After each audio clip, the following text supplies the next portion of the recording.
A diretora-gerente do Fundo Monetário Internacional, o FMI, Kristalina Georgieva, foi criticada depois que o inquérito foi publicado na semana passada. A investigação independente foi encomendada pela instituição internacional.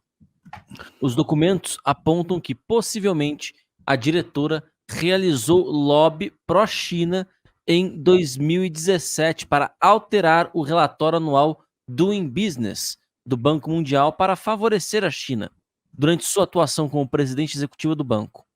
Os autores da investigação entrevistaram dezenas de funcionários atuais e antigos e examinaram 80 mil documentos. Depois da divulgação das suspeitas, o Banco Mundial anunciou a suspensão da publicação de seu relatório anual.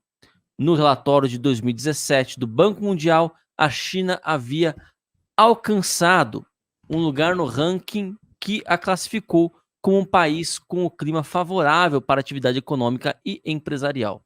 O porta-voz do FMI, Jerry Rice, afirmou que o órgão iria revisar o inquérito e declarou que, abre aspas, como parte do procedimento regular em tais assuntos, o Comitê de Ética vai informar o Conselho, fecha aspas. Segundo as informações da investigação, pouco antes da publicação da edição do relatório em 2018, Kristalina Georgieva havia solicitado a adaptação da metodologia e a modificação dos critérios. Paulo, acho que isso vai na linha do que você está comentando, né? Vai muito na linha, né? Bom, primeiro as pessoas precisam entender que quase todos, não é o FMI, quase todos os órgãos de governança global estão na mão da China. Foram comprados pela China. São prostitutas da China. E eu não estou falando isso de orelhada, não. Esse é um exemplo. As ações da OMS durante a pandemia são outro exemplo. As ações do Conselho de Segurança das Nações Unidas são outro exemplo. As próprias ações da Unicef são outro exemplo. Todas essas ações de painel climático que não fazem nada com as violações grotescas que a China faz em relação ao meio ambiente, essa sim, país disparado, polui igual um louco e ninguém faz absolutamente nada, destruíram os atóis todos do Mar do Sul da China, ninguém fez absolutamente nada, são todos prostitutas da China. E vocês normalmente não vêm usando termos tão duros, mas o termo correto é esse mesmo, é prostitutas. Eles venderam os seus serviços em troca de dinheiro, venderam seus valores em troca de dinheiro. Esse Doing Business, esse relatório Doing Business, ele, para quem não sabe, Doing Business significa fazendo negócio. Ele é um relatório publicado pelo Banco Mundial que já teve 17 edições, é o que todo mundo usa é o primeiro item que todo relatório de investimento sempre cita. E o Brasil, aliás, vai sempre muito mal nesse ranking Doing Business, vai sempre muito mal, um dos países que vai sempre pior. E ele classifica, de acordo com vários parâmetros, o quão bom é fazer negócio num determinado país. E aí eu falo para você assim, como é que pode ser bom você, de fato, fazer negócio na China? Um país onde você tem sequer liberdade de comunicação. Uma das coisas vitais para qualquer empresa é você poder se comunicar, né? As empresas não tem Google na China, tem o Baidu lá deles, que é uma cópia do Google fajuta, aliás é uma cópia com roubo de propriedade intelectual, que é outro problema na China. Como é que pode ser bom fazer negócio na China se é o país que mais desrespeita as leis de propriedade intelectual? Todo mundo copia as suas invenções, as suas marcas e tudo mais, falsifica sem o menor pudor. Não existe lei de copyright, não existe patente, não existe nada na China. Existe, mas ninguém enforça, né? Ninguém garante que aquilo seja feito. O próprio governo chinês copia todos os projetos de todos os países na maior cara de pau. Então, não é incomum você ver uma empresa alemã que vai para a China, aí ela vai lá e leva a sua fábrica para a China, sua fábrica de elevadores. Ela vai lá, leva a sua fábrica de elevadores, treina os chineses, monta, fica muito mais barato produzir o elevador na China do que fica na Alemanha. Aí o chinês vai lá, olha e fala, legal, bacana. Ele abre uma fábrica do lado e fabrica o mesmo elevador igualzinho, desrespeitando todas as patentes, toda a pesquisa e desenvolvimento, tudo que o cara fez, fabrica igualzinho e lança a fábrica de elevadores Xing Ling dele. No início, ela é pior, mas com o tempo, ele vai aprimorando e ele tem uma fábrica quase tão boa quanto o cara. Aí a empresa chinesa, que foi para a empresa alemã, que foi para lá e barateou seus custos de produção no primeiro momento, num segundo momento, ela vai lá e fala, agora tem um chinês fabricando igualzinho ao que eu faço, muito mais barato. Quebrei. Aí você fala, querido, poxa, quem diria, né?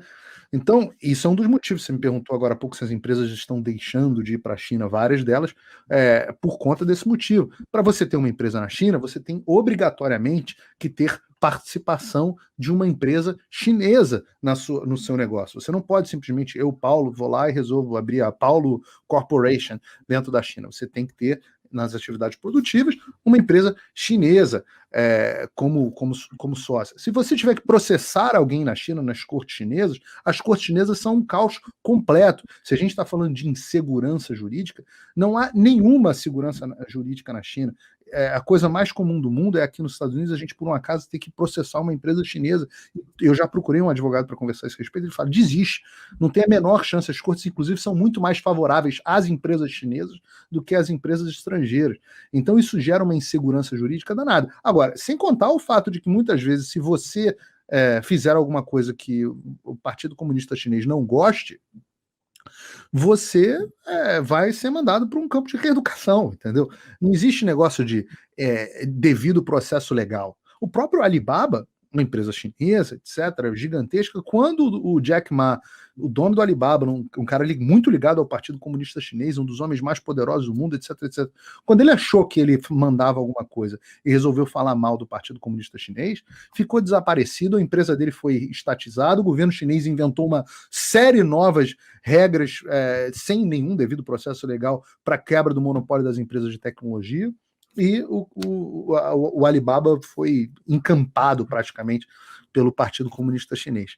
Então, e você tem, claro, como eu falei, a questão da segurança pessoal. Eu, por exemplo, não vou mais à China porque eu tenho medo pela minha segurança, né? Não é uma questão só de segurança da empresa, mas a segurança própria. Às vezes você é uma pessoa que tem determinadas opiniões que o Partido Comunista Chinês não gosta, às vezes, não é o meu caso, eu prometo, mas às vezes você, sei lá, é gay e resolve fazer um ato homossexual na China e não gostam de você, e aí você vai parar numa cadeia chinesa. Então, como é que pode um relatório de doing business dizer que é bom você fazer negócio num país desse? Tem absolutamente nada de bom para você fazer negócio na China. A única coisa boa é que eles têm uma capacidade produtiva muito grande, graças a essa bolha que a gente estava falando agora há pouco, e uma logística bem preparada, etc., etc., graças aos 20 e poucos anos, 30 anos de empresas americanas subsidiando esse troço. Agora, para concluir o meu comentário rapidamente, só o seguinte: o que me gerou curiosidade é por que foi determinada essa investigação. Todo mundo sabe que há um favorecimento, não só do FMI, do Banco Mundial, como de todos os órgãos de governança à China. Por que agora, justamente nesse momento, resolvem fazer essa investigação? E eu chamo a atenção. Por que agora que a situação imobiliária chinesa está chegando, está tomando os holofotes da economia global, do noticiário global? Será que tem coincidência que, não sei, é uma suposição, não tem nada para afirmar isso, tá? Mas será que tem alguma correlação com a notícia de que, mais ou menos 3 semanas atrás, o Jorge Soros estava no Twitter falando mal do Xi Jinping? Será que tem alguma ligação com o fato de que agora os americanos também, coincidentemente, resolveram, recentemente, depois de 1 ano e pouco de pandemia, abrir a possibilidade de se comentar de que a China foi a origem do vírus, que um laboratório da China foi a origem do vírus que contaminou as economias globais, né? O Jorge Soros, o post dele foi o Xi Jinping é a maior ameaça às sociedades abertas e tudo mais. Eu não sei, há algum tempo que eu venho especulando de que talvez não exista mais um alinhamento tão grande entre essas elites globais bilionárias, e não digo necessariamente o Partido Comunista Chinês, mas o Xi Jinping. Eu tenho a impressão de que o Xi Jinping não goza mais do suporte que ele gozava. Então, de novo, é difícil saber como essas dinâmicas funcionam, mas curiosidade faz parte da natureza humana e principalmente da natureza de um jornalista.